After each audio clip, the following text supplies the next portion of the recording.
중국 대륙은 급격한 산업화와 도시화가 진행되면서 대도시와 공장의 밀집한 연안을 중심으로 환경 수요도 빠르게 증가하고 있습니다. 세계의 공장이 거대한 환경 시장으로 떠오르고 있는 것이죠.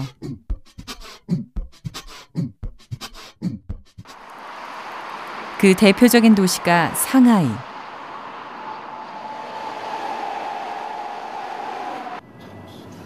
중국의 경제 물류 중심지인 상하이는 내년에 열릴 세계 엑스포를 앞두고 환경 도시로 거듭나기 위한 대대적인 공사에 돌입했습니다.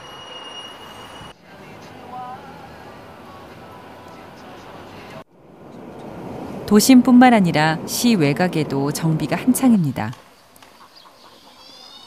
상하이 외곽에 있는 이 변두리 마을은 얼마 전까지 생활 쓰레기들과 건축 폐기물들이 아무렇게나 버려져 있던 마을이었습니다. 그러나 지금은 토양 복구 사업으로 완전히 달라졌습니다. 这一条路就是土和建筑垃圾压实做起来，建筑垃圾呢，就是本来就是到处堆的是一个是那个灾害性的东西。那么这个做好以后，这条路呢以后呢，就是说下雨的时候水可以通过它渗下面去，对不对？但呢它又不起沉，也不会的淤泥化翻转那时候，那么这样这条路在乡村当中把它废弃物充分的利用起来了。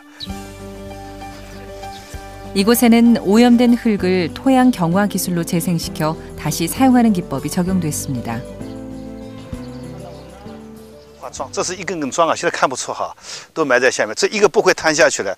一个呢，我们就把这些植物种在里面，一个进行水的那个叫处理，自然净化。 이 마을은 물길을 새로 만들고 생태 연못을 조성해 친환경 마을로 거듭났습니다. 我们国家对土壤的处理修复，刚刚开始，应该这么说中国在土壤的修复当中、环保当中来讲的话，刚刚开始实施，逐渐在走向那个正规。研究这些就是单位也不少。 중국의 환경 시장은 매년 비약적으로 성장하고 있습니다. 지난 5년간 투자한 액수는 1조 3,750억 위안, 우리 돈으로 250조 원에 달합니다. 세계 환경 선진국들에 비하면 아직 미흡한 투자 규모지만 중국과 인도의 가파른 성장률에 주목할 필요가 있습니다. 중국 시장이 굉장히 큽니다. 저희들이 국제 공동 연구를 할 때도 중국에서 처음 시작해갖고 이걸 점차 이제 아시아, 태국, 말레이 이래 늘리다 지금 이제 세계 7개국으로 늘렸거든요. 지금도 저희들은 중국 시장에 대해서 굉장히 중시하고 거기에 무슨 국제 중국의 환경보호 전시회 같은 게 있을 때는 저희들 참여도 시키고 하는데요. 제가 볼 때는 한 60% 정도가 되지 않을까 싶습니다. 지금도 중국과의 환경협력협은 계속 잘 되고 있고 앞으로 더 강화해 나갈 그런 계획입니다. 중국을 비롯한 아시아 국가들이 새로운 환경 시장으로 떠오르면서 미국과 유럽을 중심으로 수출하던 기업들도 중국으로 눈길을 돌리고 있습니다. 이 회사도 중국과 공동 연구 사업을 통해 중국 시장 개척에 나섰습니다.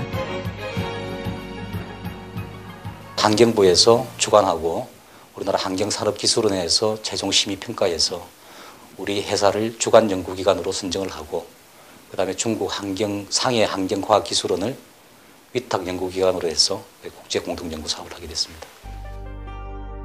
이 회사의 주력 제품은 토양 안정화제. 토양 속 중금속을 화학적으로 안정화시키는 약품입니다. 이 자체가 이제 그 중금속 제거제입니다. 그 화학적으로는 르카토트리아진 계열의 고분자 화합물인데요. 이 제품이 중금속하고 접촉이 되게 되면 중금속을 결합시키는 상품입니다. 그래서 그러한 특성으로 인해서 이미 유럽 전 지역, 미국, 캐나다, 인도네시아, 말레이시아, 미국, 중국 등에 판매가 되고 있는 제품입니다. 고분자 화합물인 이 약품은 오염된 토양 속으로 들어가 흙 속에 녹아있는 유해 중금속 이온과 결합함으로써 토양을 안정화시키게 됩니다.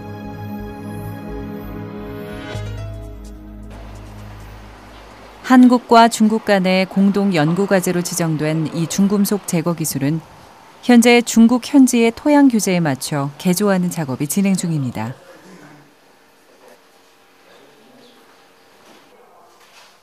한중 국제 공동 연구로 중국은 우리에게 기술을 제공받고 우리는 기술 향상과 시장 개척의 기회를 얻게 됩니다.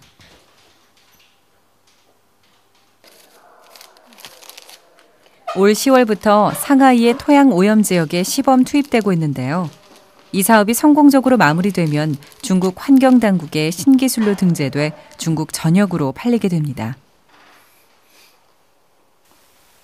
那现在的那个土壤中现在那关键是就是重金属的污染嘛，重金属污染，那么就是采用一定的办法，通过固化技术把那个 CMT 能够和土壤中的那个重金属能够固化起来，使它那个失去活性，那么对人体对环境就没有影响。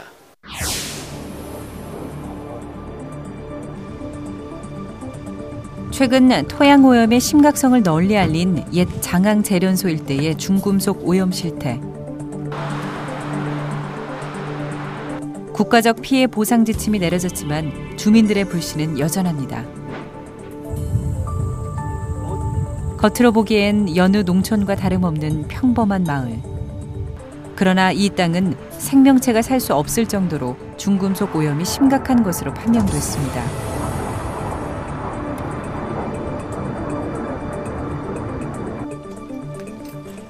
주민들이 떠난 마을은 여기저기 빈집들이 방치돼 있습니다. 여기 이 집 이발소 아줌마 지금 암 걸렸지. 지금 현재 생존해 있어. 여기 이 집 암에 걸리셔가지고 남편 돌아가셨지. 그리고 여기 이 집 아주머니 딸이 지금 암 3개인가 걸려가지고 수술을 보고 있어요. 그러니까 여기는 한 집 건너 한 집이 암이 아니라 한 집 건너 2집이 암이요. 죽었다 하면 암이요. 그냥 다른 병으로 죽은 사람은 하나도 없어. 여기 마을에 고통이라는 것은 이제 하루 이틀이 아니고 오래전부터예요. 일제시대 금광 개발과 함께 연기를 피워올렸던 장항 재련소 연돌은 이 지역 토양 오염의 주범입니다. 이게 1989년도에 불을 껐는데 그런데도 지금도 비가 오면 그 빗물에 씻겨가지고 이 중금속이 흘러내리는 거예요. 그러다 보니까 이 중금속이 어느 정도 독한지 콘크리트가 닿으면 콘크리트도 다 녹아버려요. 20년 전에 꺼진 굴뚝에선 지금도 중금속이 흘러나오고 있다고 합니다. 카드뮴과 납성분이 기준치의 수십 배에 달하고 비소는 무려 1180배가 검출됐습니다.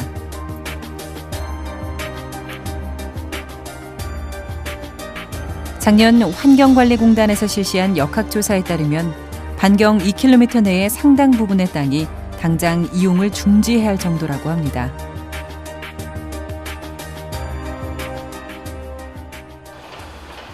그러나 장항 지역의 토양 연구는 이제 겨우 시작 단계입니다. 이것도 지금 장항 쪽에 얼마나 지금 오염되어 있나 하는 것을 저희가 설계 인자를 뽑기 위해서 오염도 측정을 위해서 떠다가 놓은 샘플입니다. 여기가 저희 한 번 오염된 땅은 복구가 요원합니다. 모래질 흙이 많습니다. 토양 오염은 장기화된다는 거죠.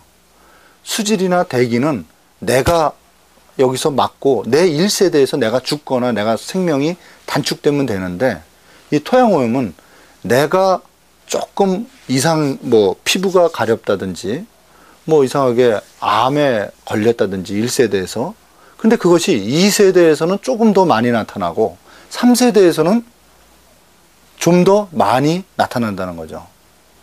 그렇기 때문에